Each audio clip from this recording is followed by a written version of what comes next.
to the Fantasy Footballers Podcast with your hosts, Andy Holloway, Jason Moore, and Mike Wright.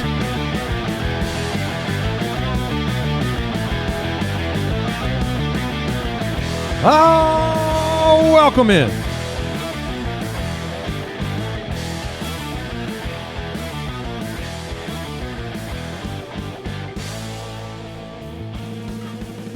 Friday, August 14th, the Fantasy Footballers Podcast. Andy Holloway, Jason Moore, and the Bear back again. We have to assume that Mike has the lettuce diarrhea thing.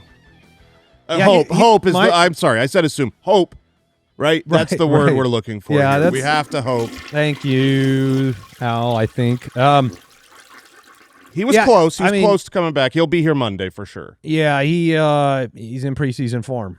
You know what I mean? And he's a man of few words. He hasn't really even given us details about what he's no idea. The only thing he said is he's like, it's whatever he's got, it hit him like a ton of bricks, and he's down for the count, and we choose to believe he has the lettuce diarrhea thing. Hope, Andy. We hope he has the lettuce diarrhea. The funny thing is the difference between him being infected and he normal. wouldn't know. He wouldn't notice the difference. No His idea. normal life He's had the lettuce diarrhea thing for 15 years. Yeah, it's been 20 years. Been a long time. That's how he keeps in shape. Yeah. I think one of the ways they treat that is the hot salsa at Chipotle. Yeah. I think that's one of the treatments. Definitely going to help. Something like that.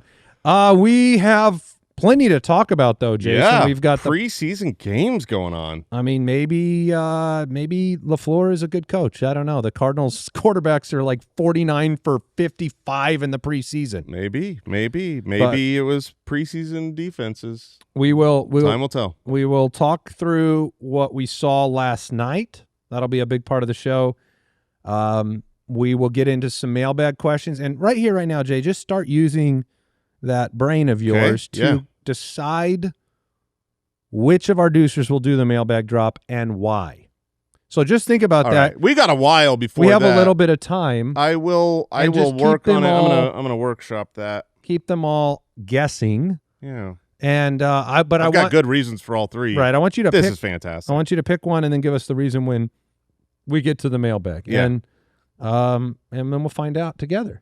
Yeah. It's really good. Oh, let me see. I'm looking at the faces. I want to see who's happy. Most. 3 happy people. Okay. Oh, see, Josh giving the thumbs up. Josh is playing the reverse psychology game. Yeah. Our Megala show, our live event here in Phoenix, presented by SiriusXM and sponsored by GMC and PetSmart. Friday, the 28th. It's 2 weeks away. That's 2 weeks from today. We'll be live in Phoenix, 800-plus Foot Clan. There are a handful of seats you can still grab at ballerslive.com, but that is coming up. Super excited to be in person with you before the season kicks off. We'll be doing bold predictions. You'll be part of a live episode of the show. You'll get to do the mailbag. Like right now, it's an honor. So whichever deucer I make do the mailbag today I'm honoring them. Yes. Yeah, you are. And we want to honor everyone of the Foot Clan that will be at that live show, ballerslive.com. Might not be honoring the ears of the listeners, but the people doing it, it's an honor. You can follow us on X at the FF Ballers. Follow Mike at FF Hitman, Jason at Jason Moore. I'm at Andy Holloway. And it's a great time to jump into our free Discord at ballersdiscord.com if you want to be part of the community. I don't know what that number's at. It's probably 60,000, 70,000 folks in there. Great place to find leagues. Talk about your upcoming drafts. It's just a great community of human beings that you can check out. Our quick question of the day today, Jason, you ready for this? I am ready. Who is someone that's going to be annoyingly relevant in fantasy this year? So you might give this type of player a nickname like a snap goblin, somebody that is just out there either stealing snaps for somebody else or stealing production from somebody else. The Tyler Algier of the past and possibly the Tyler Algier of the present as well. My answer for this is there's two things that have to come together to make us really angry. One is you take a talented player and you put him on the bench in certain situations, and two is the coach that is required to do such things. So to me, it's Tyrone Tracy. Oh, this is a Matt Nagy attack? Matt Nagy. I mean, I do think by the end of the season, Scadaboo will have established it. But to start the season, like I love Cam Scadaboo, loved his tape coming out. I mean, we've talked about that for a year and a half. And then he proved he was the dude that he was in college on the NFL field. He could continue to run people over, and then unfortunate injury, and it looks like he should be the centerpiece of this offense. Him and Neighbors should really be the engine that makes it work, but I just don't trust Matt Nagy. I think that Tyrone Tracy is an above-average back. I mean, it does take a back behind the starter who is capable. They're not going to throw in, a Zamir White and be like, go, take over. But Algiers good. Blake Corum's good. Tyrone Tracy's a good player. He's not a bad player. It would be annoying if 2-minute drills were Tyrone Tracy's. Yeah, that if would he gets be annoying. Involved in the passing game, and all of a sudden you're sitting there with 14 opportunities a game for Scadaboo, you'll be really upset. I have 2 names. One is Dontavian Wicks of the Eagles. I think that will be an annoyingly relevant player because he will stand in the way of what fantasy players want to see the most, which is Mekhi Lemon. Mekhi Lemon, like a rookie wide receiver having success. That's fun. A kind of journeyman, rarely relevant player that switches teams. Let me push back on that. What if Wicks becomes a very relevant wide receiver flex play on a weekly basis? Would that, I don't see Tyrone Tracy doing enough where you could start it, but what if Wicks is startable? Because I think that's in the range of outcomes here. It's in the range of outcomes, but it'll still be annoying because the process of a wide receiver 2 or maybe the 3rd or 4th target on this team, when you consider Goddard and Saquon, that player's probably not getting stronger over the back half as Mekhi Lemon gets healthier and more involved. So that's where I think it might be annoying because I don't know if you can ever count on him, but he will stand in the way of somebody. I also just want to mention this. This is more annoying, I think, just to like you guys or other people that don't want him to have any success for some reason. I think Jalen Nailor is going to be annoyingly relevant for the Raiders. So this is like, you think he's good? I think he's better. And that will annoy me. It would very much annoy me. To put it in the most plain, stupid language possible, every offense plays 4 quarters, and they have to have somebody go run routes on the outside and receive targets. And this team has got very few names that aren't Brock Bowers, but they're going to get the ball. And I think Jalen Nailor will be an annoyingly relevant acquisition that I think will be. I think it's more likely that Jalen Nailor is that flex guy that you can start than it is Dontavian Wicks. And that would be the annoying part of it. I don't think so. I think Brock Bowers takes over, but that is would to be your annoying, point. wouldn't it? That would be super annoying. Other shout-out names, I think if LaQuint Allen is involved for the Jacksonville Jaguars, oh, man, everyone will be upset. Because it's like, if it's not Tuten, let it be Crod. And if LaQuint Allen comes in for passing work, it's just going to be nobody. Kenny Gainwell, obviously. He was a thorn in the side for the Steelers' backfield last year, leading the team in receiving. Bucky managers will be not happy there. And then we saw it in preseason. Charlie Kolar, he could end up being very, very, very annoying. Why can't you say Kolar? Well, now I'm going to go further. It's not. You don't like. It's Kolar. It's not Kolar. No, it's Kolar. Like Killarney sauce? Yes. Yeah, that's right. Like a molar? Like you pull your molars? Yes, exactly. Dummy. All right, news time.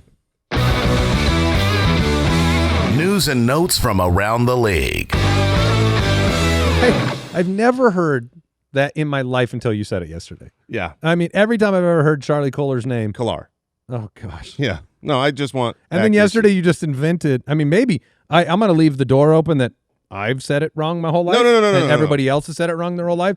But that you don't need to leave that door open. Okay, all right. This is not inside information where I'm trying to correct you. Okay, you don't have a video wrong. of like his mom when he was 3 years old referring to him with his last name. No, this is we had a preseason night. Yeah, lots of news. I want to kind of go through a ton of names and talk about some things that I saw, talk about what I loved, talk about some things I hated. I will start with what I kind of said at the top. It is kind of a weird thing to say because the Cardinals have the lowest projected win total like we've ever seen. It's 4.5 wins. 3.5. 3.5? Yeah, it moved down. It opened at 4.5. It moved to 3.5. So it's 3.5 is like, low. And this is a 17-game season. We have not seen that in decades.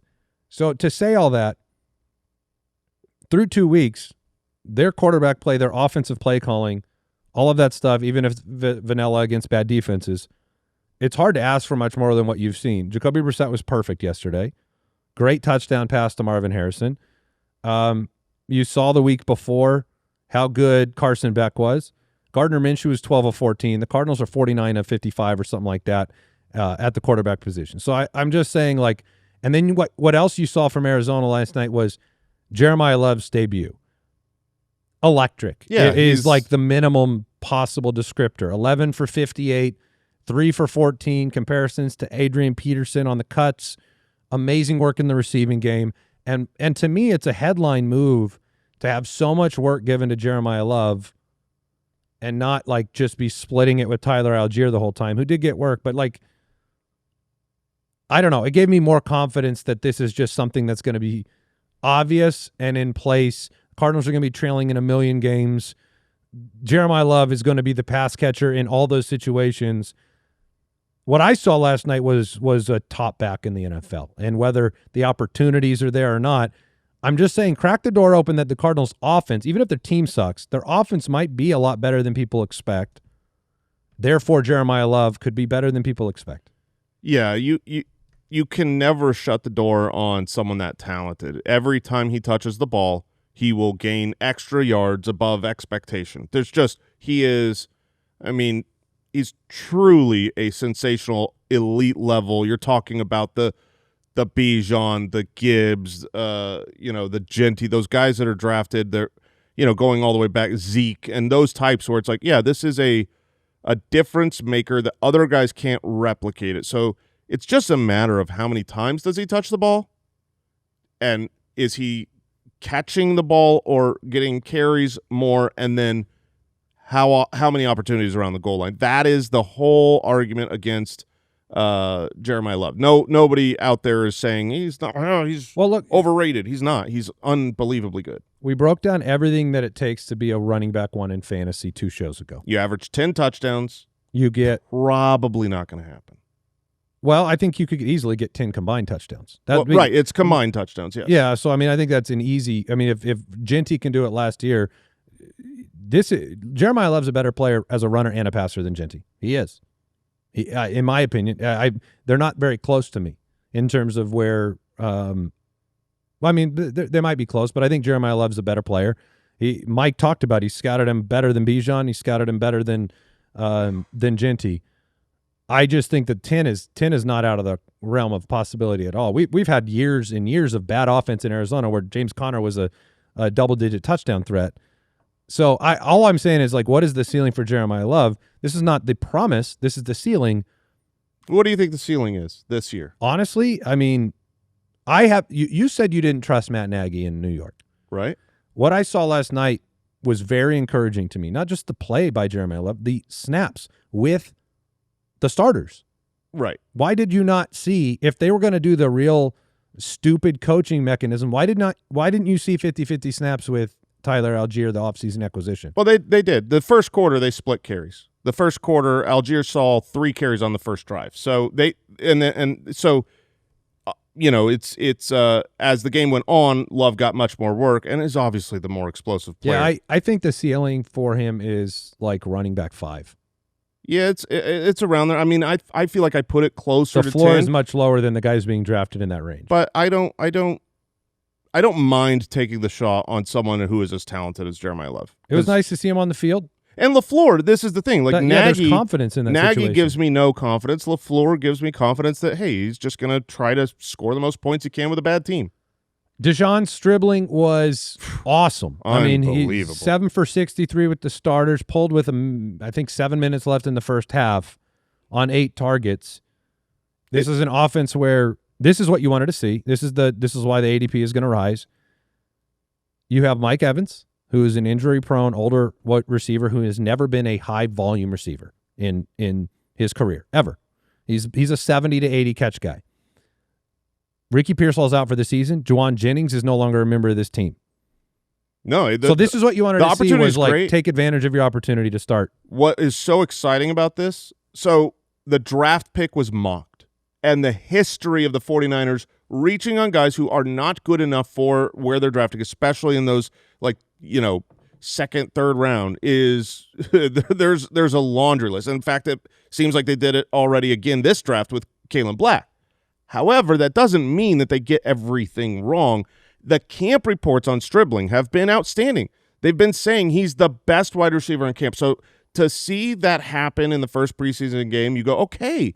I mean, this guy was taken like 33rd or 33rd. Yeah, overall in the draft. So the capital is there, the opportunity is there. The question is the talent there? And the reports have been that it's been there. And then he shows up in the first game. Super impressive. He has the speed, he has the size, he has the hands. And I don't know that his ADP can go too high. Like, it will rise, but he's so low in ADP that your average leagues probably won't draft him, which will keep his ADP just buried. I'm going to the strip club. Oh, man. I'm going to the strip club. You naughty boy. You naughty boy.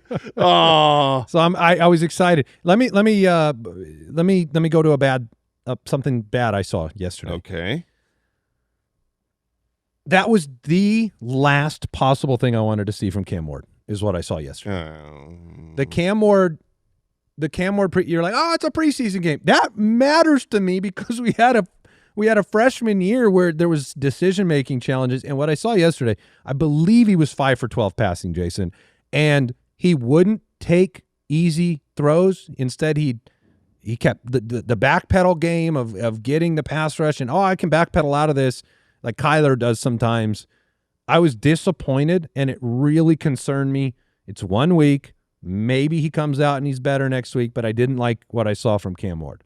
It concerned me about the Carnell Tate, about that offense, and I've been optimistic about them, but it's all dependent. And we've said this a million times. It's all dependent on Cam Ward taking a step forward, not backwards, or neutral. Yeah. Neutral's not good enough. No, he has to take some step forward. But I do think that one preseason game is not enough to move me off of my belief in Carnell Tate. Fernando Mendoza was 10 for 16, 97 yards, and a touchdown to Jack Besh. Poor Mike not here to celebrate it. But there you go. It was nice to see. Yeah. Behind the scenes, I don't know if the Foot Clan is as aware. I know he loved Besh, especially if you listen to the Dynasty show. Besh was one of the guys that Mike was really excited pre-draft. And then, surprisingly, he got good draft capital and was like, okay, they saw what I see, and then he did nothing. In our Slack, any whisper of Jack Besh is like, we're back, baby. Yeah, we're not. No, but we're not. Naylor, Tucker, I think Benson's better than Besh. Mendoza looked good, though. Well, and people need to realize if Mendoza is what he's supposed to be, Brock Bowers will have stability for a decade. So that's an exciting proposition for him. Like the Cardinals with Trey McBride, we don't have that answer long-term. So when you look at a dynasty league, if you weren't already on the Bowers over McBride side, just keep that in mind. You will have stability if Mendoza works out at the quarterback position with a play caller and head coach that you trust in Clint Kubiak. All right, you want another where do you want to go negative? I got a real negative for you. Okay. You can probably close the door on Oronde Gadsden being a thing. Oh, that's a big one. I mean, he played 27 snaps, and they sat their starters. So Charlie Kolar, David Njoku rested with all the starters, and here was Gadsden playing 27 snaps. Yeah, all the reports. This is so – we talk about this time of year, don't overreact to preseason, which I would urge you on the Cardinals front. Like that seems like the classic – look how good this team is. Do you remember when the Steelers were just unbelievable? They didn't have a drive that didn't end in a touchdown for the entire preseason with Kenny Pickett. They were so good, and it was and we kind of bought in, and it was like, oh, it was preseason. However, the things that we say pay attention to are things that continue from drum beats in camp, like Stribling, and also snap orders and like who is out, who's rested with starters. The camp reports on Gadsden is that he has not been playing with the starters at all. And then the Chargers come out and they rest their starters, and Gadsden plays. So that is really bad news. Yeah, it's not great. Not that he was high on our boards anymore, but it was kind of confirmation of what we expect to see. Honestly, Charlie Kolar is like entering the deep sleeper category because you think he could be out there all the time. And you talked about yesterday, he had collegiate production. He got paid a bunch of money. Njoku is not in his prime. Like, you could get it. Like, Will Disley had relevance with Herbert. Yeah, for, and so did Gadsden. Herbert's good at throwing to the tight end, and so this is an offense I think you want pieces of. It just doesn't seem it's going to be Gadsden. It could be Njoku. It could be Kolar. Oh, gosh, don't do this. Yeah, I'm going to do it. Isaac Tesla played. All the starters for Detroit rested. It's a slop. You know what I'm saying? You're in real special form. Yeah. I love that. So we just got, for those listening, we just got what looks like all of our monitors broke because that was the Tesla drop minus the sound. Yeah, so for the audio listening audience, you're like, what? Yeah, and, there was just it's like our monitors broke. Interesting. It's supposed to be an electrical effect. Man, does he want another chance at this? I'm just wondering as I'm deciding who does the mock, the mailbag drop here. Maybe I should penalize Jeremy on that one. Jeremy's trying to say Dropbox broke it. I don't know about that. Okay, it's -1 to Jeremy. It's Kolar, Jason. It's Kolar. I know it's Charlie Kolar, but I'm just saying it. Confirmed it. All right. Anything else from the headlines? I mean, I would say a couple things. Hampton and Keaton Mitchell sat as well with the starters. Kamani Vidal played. He's definitely a depth piece. There's good news, bad news with the Packers and Jaden Reed specifically. The good news is they played a ton of 11 personnel, which that's when Jaden Reed's on the field. The bad news is when they went down to 2 wide receivers, he wasn't there. It was Golden. Matthew Golden is in 2 wide receiver. And I will say this, right now, they don't have Tucker Kraft. When Tucker Kraft comes back, that is more likely to have 2 wide receivers on the field, 12 personnel. And by the way, Kraft will be there week 1. Sure, yeah. So, I'm just saying, right this second, the reason they were playing so much 11 personnel, I wouldn't look into that like, oh, they're going to be all 11 personnel anymore. They didn't have Kraft yet. And this one's really stupid. I mean, this is an irrelevant one, but for some reason it was one of the things I was watching for. But like the first play, the honorary, who gets the honorary first snap? Jaylen Warren got it over Rico Dowdle. So I don't know. I feel like that backfield has the potential to have real fantasy relevance for where those guys are drafted, but I just don't know which way to go. Like, I'm like coin flip right now. So I was paying attention, and I saw Jaylen Warren out, and I was like, okay, maybe. Is that how you have him statted, Warren ahead? I do have Warren ahead right now. More pass Mike catching. And I are both Rico. Yeah, and I don't blame you. A bit. I don't blame you at all. My argument has always been that I think that when push comes to shove, Aaron Rodgers is going to want the not even the better pass catcher, where they can both catch the ball. But Jaylen Warren's such like a veteran. He's going to be in the right place, the right time, the right pass protection. Jaylen Warren does everything right. Rico plays well and then somehow gets benched, so I assume maybe he doesn't. So that's where I think I'm on the Warren side. Yeah, we got to draw the line there. We are going to take a quick break and then come back and get Jason's analysis of who's doing the mailbag drop. Important.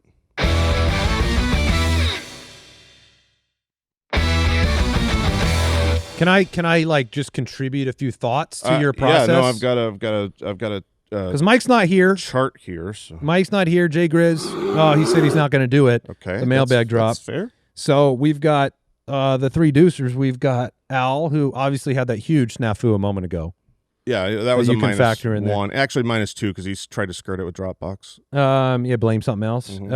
And then you got Josh, and look, he's always deserving. Always, he's -2 for age and baldness. And then, honestly, I'm giving him another -1 for that thumbs up. He gave a thumbs up earlier, like you could call on me. Right. Give me a break. Yeah, that was annoying.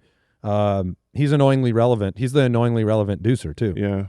And then we have the Falcon, who it goes without saying what happened at the end of yesterday's show. Excuse making. I don't even. Oh, yeah. About your video and I'm going to take like 3 days to figure the tracers out. He did finally get it out. Yeah, you don't know why? Because I called him out on the show. Yeah, exactly. And I went good blah, work. blah, blah, blah. Good work. yeah, the video's out if you want to see me golf poorly and give a few stat nuggets.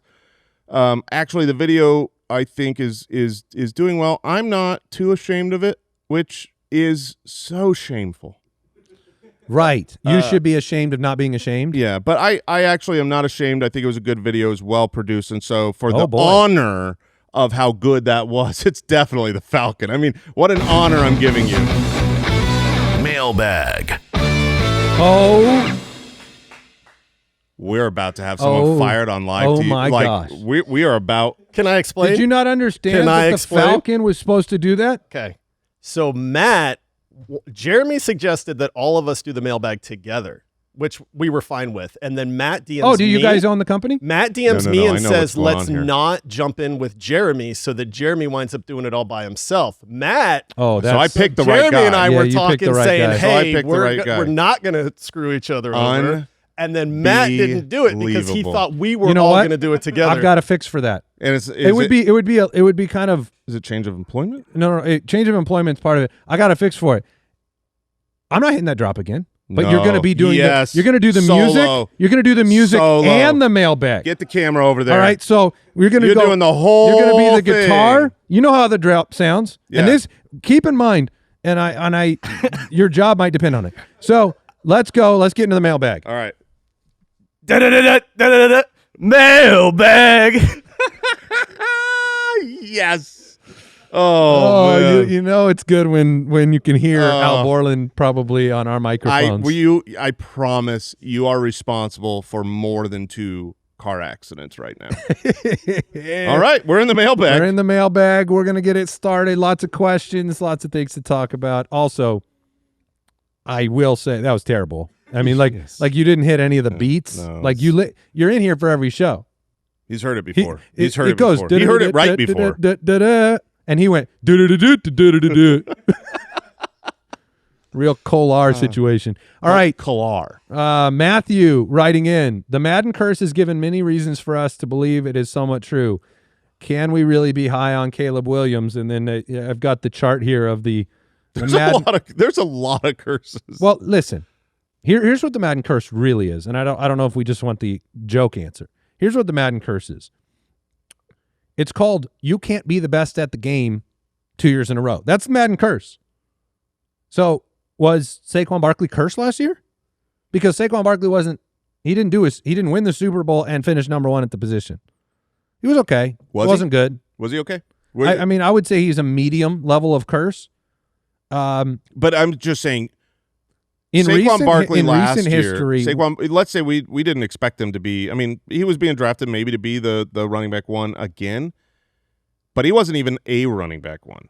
If you want to say he's cursed, that's fine. The year before, McCaffrey cursed, but before that, we had a run of 4 straight guys: Mahomes, Josh Allen, Lamar, Mahomes twice with Brady. To me, it is you reward the guys that played the best by putting him on the cover. Then why did they reward Caleb Williams? That's the real question.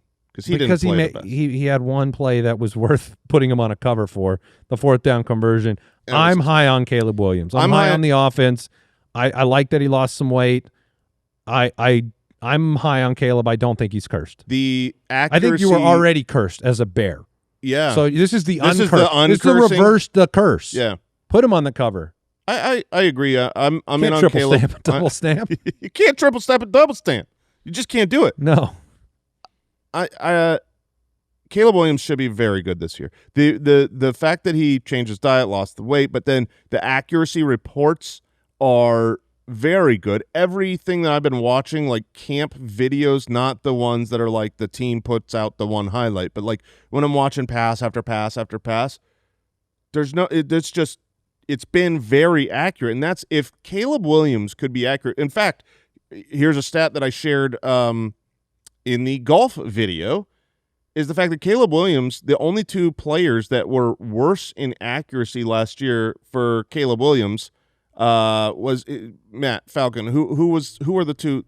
JJ McCarthy and Shadur. Yeah, JJ McCarthy and Shadur Sanders were the only guys worse. Now, you could say, well, that's really bad for Caleb, but that's also like, what if he's average?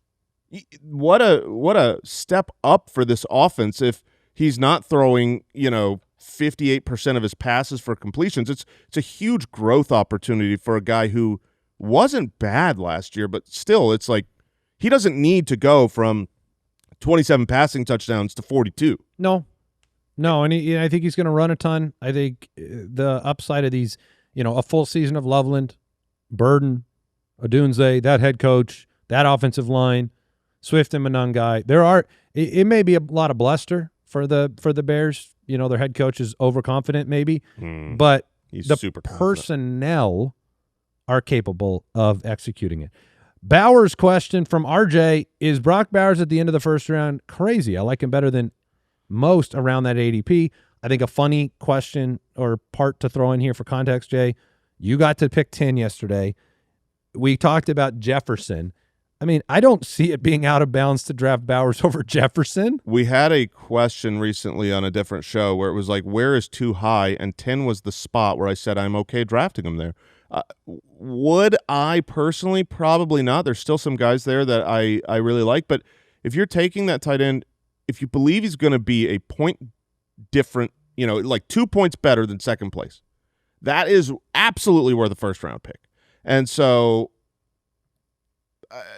once you get past James Cook, Jonathan Taylor, the 5 wide receivers and the superstar running backs, I feel like you're at the back of the first, and you could make an argument that Brock Bowers is just as good as any of those guys. So, yeah, the back of the first, it's earlier than you maybe should take him. But if you don't take him there, if you want Brock Bowers and you don't take him there, you're probably not getting. I guess. Yeah, no, you're not. If you are drafting at the turn specifically, then you don't have a chance. No, if you don't take him and I don't think it's bad to take him at the turn. G Thorpe writing in my league always has a huge quarterback run after the first one gets drafted. Should I stick to ADP value or grab a quarterback early? So this is tiers. I mean, you know your league now. That's one of the things that this show is all about. Is you cannot perfectly apply everything we say to every single league situation. We want to give you like advice that you apply to your league context, and then you go and benefit. If you know that that's what's going to happen, let me tell you what's going to happen. If there's a huge quarterback run after the first quarterback gets drafted, that means a ton of wide receivers and running backs are dropping further than they should in their ADP.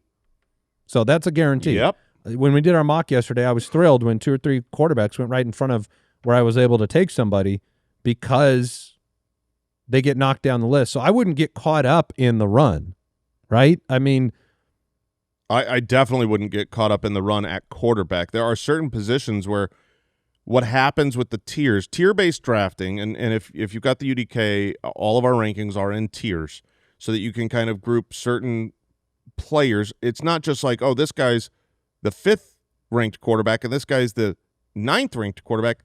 If they're in the same tier, they're basically saying the range of outcomes is so similar to those guys. When you're drafting by tiers, that's where the dictate of you look at which guys you want, like what tiers you're happy with leaving the draft. For me, there are lower tier quarterbacks I am happy leaving the draft with. If you're not, then when you start running out of the tier above that where you're like, this is where I'll be happy, then yeah, pull the trigger even if it's ahead of ADP. But I agree with Andy specifically on quarterbacks. If your league pushes quarterbacks up, that is the perfect opportunity to just keep smashing running backs and wide receivers, getting better value than you should, and then grab the late guys that have the chance. There's a handful of late quarterbacks this year There's a lot of them. There's actually a lot. Yeah, that are really exciting. I mean, there's a world where you're getting Matthew Stafford wildly late, and he's great. I mean, Goff is another one. Purdy is another one. Dak is another one. I mean, even Caleb is another one. Dart's going. Last I saw was in the 9th round. That's an exciting one. The funny thing is there is I met my maximum scared at this exact moment, by the way. With Dart? With Dart. Oh, for sure. For sure. I mean, again, Nagy ruins all. But there is a quarterback who was the quarterback 7 2 years ago, and that was his rookie year. Then he was the quarterback 6 this last year. Then they added a wide receiver 1 to the team, lost nobody, and he's being drafted as like the quarterback 15. So if you're in a single quarterback league, he's basically not drafted, which is Bo Nix. Yep, and Trevor Lawrence, and I mean, the list goes on.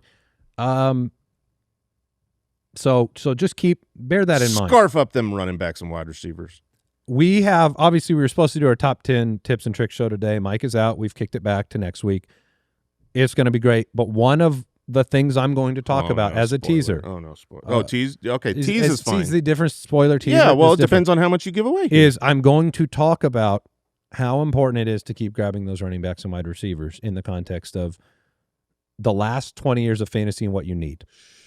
That's good. That was a good teaser. I didn't say anything. Honestly, yeah, I want to hear it. Yeah, and you're going to. Awesome. If you subscribe. Unless I catch that lettuce diarrhea. Can you get that from another person? I think so. Yeah. Really? Yeah, you got to kiss. Yeah, I think you'd have to Yeah. Yeah. So yes. League tendencies. We just talked about that with the quarterbacks. Let's go to T Grove here. Dynasty question. Is Davante Adams worth trading a 2027 second round pick to get? I don't think so. I mean, if you are this is the nuance of dynasty. If you're a contender, I'm happy to add Adams for a second round pick. Why? Because that second round pick is going to be late if you're an actual contender. And Adams, I think, can give you another year of high production. You need the depth in dynasty. I'm okay with it if you're a top 3 team. If you're the nuance matters there. If you are really truly one of the best, not like I'm competing for a championship, but I'm one of the 7. There's 7 of us that are in it.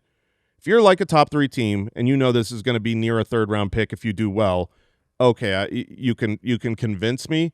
But otherwise, I do think in general, just taking teams out of it, a 2027 second round pick is probably worth more at this point than Davante Adams, who it's not outside the range of outcomes that Davante Adams this season is done. Like he could come out this year and be like, oh, okay, he's 33 and 34 this year. He just kind of lost a step. It's funny because I'm like leaning on McVay and the Rams and their moves at wide receiver to tell me that Adams still has it in some regards. Yeah. But they did that with Allen Robinson, and they were wrong before. Yeah. I was wrong, but they were wrong. Yeah, you can't always do it. We just make probability bets here. And probability bets say a guy turning 34 this year doesn't have a lot left in the tank. Help me understand this question on Instagram here. Westbrook writing in, better 2026 for Carnell, Tate, or any Bears wide receiver? Is that just... Yeah. So Tate versus Tate in the versus 6th round versus Burden in the 5th, or Odunze in the 6th? Exactly right. That's what it is. So Tate or the Bears? Yeah. Okay. I know what he's going to vote. I think I'm going to vote it too. I like not. Tate, but I can't imagine that one of the Bears don't outperform Tate. I can easily imagine Tate. You have a good imagination. Well, the thing is Colson Loveland could very well be the number 1 target. It could also be Rome. It could also be Burden. And should all 3 be very, very involved, I think that there's a world where you're disappointed definitely with the 2 wide receivers because a tight end doesn't need to do as much to be valuable at that position. But if Colson Loveland has a breakout season, really good, if he dominates and becomes like, hey, he is a tier 1 tight end, which a lot of people are projecting. I know we are pretty bullish on him. If that happens, I don't think that Burden or Odunze splitting the rest will be a top 15 wide receiver, in which case Carnell Tate should easily lead this team in targets. I think he gets 140-plus targets this year as a rookie. Ooh. And, yeah, that's a lot. Yeah, and if he does, it would be you're not worried about the Wandale and Ridley and No. any of those guys contributing to the – it wasn't a good day last night for Tate, not that it needed to be. He didn't catch a pass, but I was just curious what you thought there. Let's take a break and we'll jump into some more mailbag. I'm still mad at Falcon, by the way. That was one of the of the worst things that's happened on this show in a long time. We were literally doing a recording of a podcast listened to by millions, and he made it worse. But then you made it better. Okay. By making him do it again. Yeah, it's good, but it's been a tough 2 days for him. We'll take a break.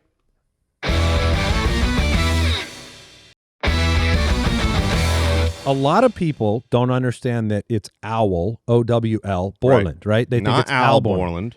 A lot of people don't know that it's not Falcon, it's Falcon. Right. F-A-I-L-C-O-N. That's right. Falcon. The Falcon. Mm-hmm. Fly, Falcon. I accept. Okay. Oh. All right. I sensed a tiny bit of humility in his reply right there. A tiny bit of humility, a tiny bit of shame, a tiny bit of sadness. Not enough of any of those. Not enough of any of those. those. That's right. That is what I was saying. Instagram question from GS Laney 41. Yeah. People say, I want to work for the Ballers. Good job on you don't. Good job on that video yesterday. Great job. Thank you. No, he was talking to me on the swing. Yeah, because you left It was not the swing. You left the microphones out at home. When is a time you threw analytics out the window on a player you had a gut feeling on? I mean, I think part of me is doing that with Davante Adams right now. Because you know, I understand you can comprehend all the arguments of something and still choose to reject them because arguments, analytics, those are percentage odds of something happening.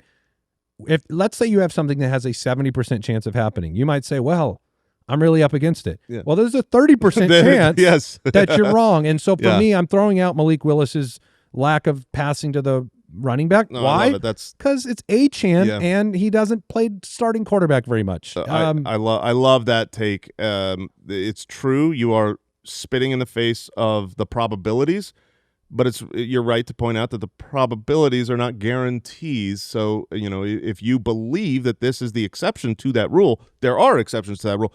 I would say this year, the player that I am that way with is Travion Henderson. Okay. I totally recognize. Yeah. Totally recognize that Ramondre Stevenson is kind of that starter, that Ramondre Stevenson is good, that Ramondre Stevenson is a better pass blocker, that Ramondre Stevenson is an important part of this offense. And I'm like, I don't care. Travion is better, and he will take over this backfield and score a ton of fantasy I feel like points. It's almost a great segment is I don't care. Yeah, it's just called I don't care. I don't care. Yeah. There are going to be players, and you know what? I'll tell you this. One, we tell you to go with your gut all the time. Yeah. So if you don't just go blindly with ADP or our opinion, go with your gut. And that way you can be mad at yourself. Right. But you can also, there is no better feeling than when you press back against the consensus opinion. Oh, yes. And win. Oh, yes. You're a hero. Yeah. I mean, it feels great. So, and by the way, all the consensus opinions, they're not going to be right. Not all of them. And that point I was talking about earlier on the 10 tips and tricks, we're going to talk about some of that as well. Skylar. What a show coming up. Skylar Jensen writing in, would I be a dog if I took CeeDee Lamb in the first and George Pickens in the second? Oh, man. Or is that cat-like, So Jason? that can win. However, genuinely, no joke, if you draft those guys, you absolutely have to get Dak Prescott. There are large-scale tournaments that have been won by a double stack at wide receiver for a quarterback. If you pick the right time, the right season, the right team, the quarterback with their two main weapons can work. I won with Reggie Wayne, Peyton Manning, and Dallas Clark before. I won with Peyton Manning, Demaryius Thomas, and Julius Thomas before. So you have to have Peyton Manning as part of this? I did notice that part. Yeah, no, but I mean, Jimmy Graham and you know, Drew Brees with Colston, like those things happened. They can happen if you believe. Go with your gut. It's putting a lot of eggs in a basket, but it might be a real nice basket. You know, it's like, whoa, that's comfy. Those eggs ain't ever breaking. A nice basket. Trey, would you do that? Would you be tempted if you had CeeDee Lamb? No, I wouldn't either. No. I'd pivot away. Why isn't Bhayshul Tuten high? I mean, I also don't want to play Chase and Higgins on the same team. I mean, I just don't. It's just not part of the way I want to run my roster. Trey wants to know, why isn't Bhayshul Tuten higher on draft boards? The reason Tuten isn't higher on draft boards is simply the reality that he might not be the pass catching back, and he might not be the goal line back. If he's neither of those, he's a terrible pick. Right now he projects to be the starter and therefore have the most work, which would include some goal line and some pass catching. LaQuint Allen has been working in as a pass catcher. Crod was not there for the offseason, so he was not. We didn't really see what the split would be, but this could turn out to be a three-headed backfield. Now, the coaching fallacy of like, will they do the right thing, or what is the right thing? If Tuten is truly good enough to take over the backfield, he's so much more explosive. I mean, it's like 4.32 speed. If he really takes it over, he'll be an outstanding pick in fantasy football. This could be a very good offense. I think the Tuten bros are super bullish. But if you're asking the question, why isn't he higher on our rankings, it's because we project more of a timeshare. 40x40 writing in on Instagram. Does JGrizz prefer smoked or unsmoked salmon? Oh, he is, of course, smoked. He's been so domesticated. He's like, oh, raw fish. Yeah, it used to be raw. Oh, he right out the river. Right out the river. He'd bite that head right off. But then he's like, I'm cardboard now. Smoke it. Yeah. So, but you said smoked? Yeah, he wants smoke that. Mark, for defense and kicker leagues, does it make sense to reach for studs? It actually kind of does, but less so at defense. Is that like the Brandon Aubrey and the Seahawks defense? Yeah. And then, The thing about the defense is a lot of times in years past, it's been very hard to predict. You think it's easy. Before the season, you're like, oh, well, this is clearly going to be the one. And then all of a sudden, defenses take 11 people on the field at once, and if things don't work out great, you go, okay, well, I reached for this defense, but then they're the fifth best defense, which is not a good place to reach for the fifth best defense. Right, exactly. Now, if I had to guess on the defenses right now, like the Texans defense is unbelievable.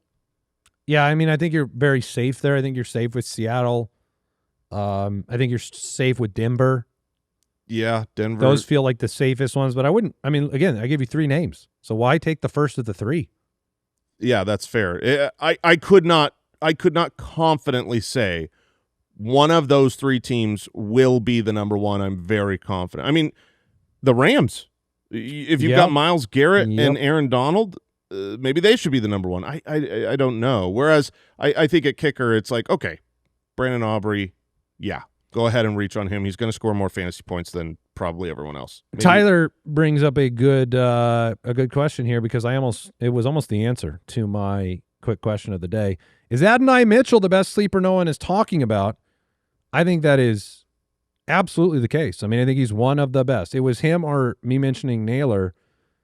Adonai Mitchell is going to have a prominent role in a Jets offense, probably playing every down. All the arguments that you have made for your boy Geno Smith apply to Adonai Mitchell in terms of more targets, more yards for the Jets than they've had in years past. And I think he showed when he arrived in New York last year that he could play with not good quarterback performances. So to me, he is a deep sleeper.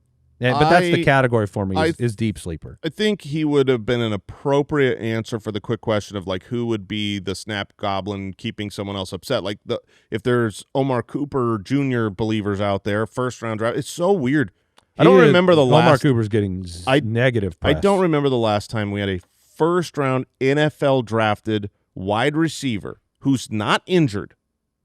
That's like, I mean, he's undrafted. He's undraftable. It's funny because that in fantasy. I mean, it was Omar Cooper and CeeDee there, right? Yes. And like neither guy looks like they're going to be super relevant. CeeDee is trying to get back by week 1. I think Adonai Mitchell will be the clear wide receiver 2 for this team. I don't know.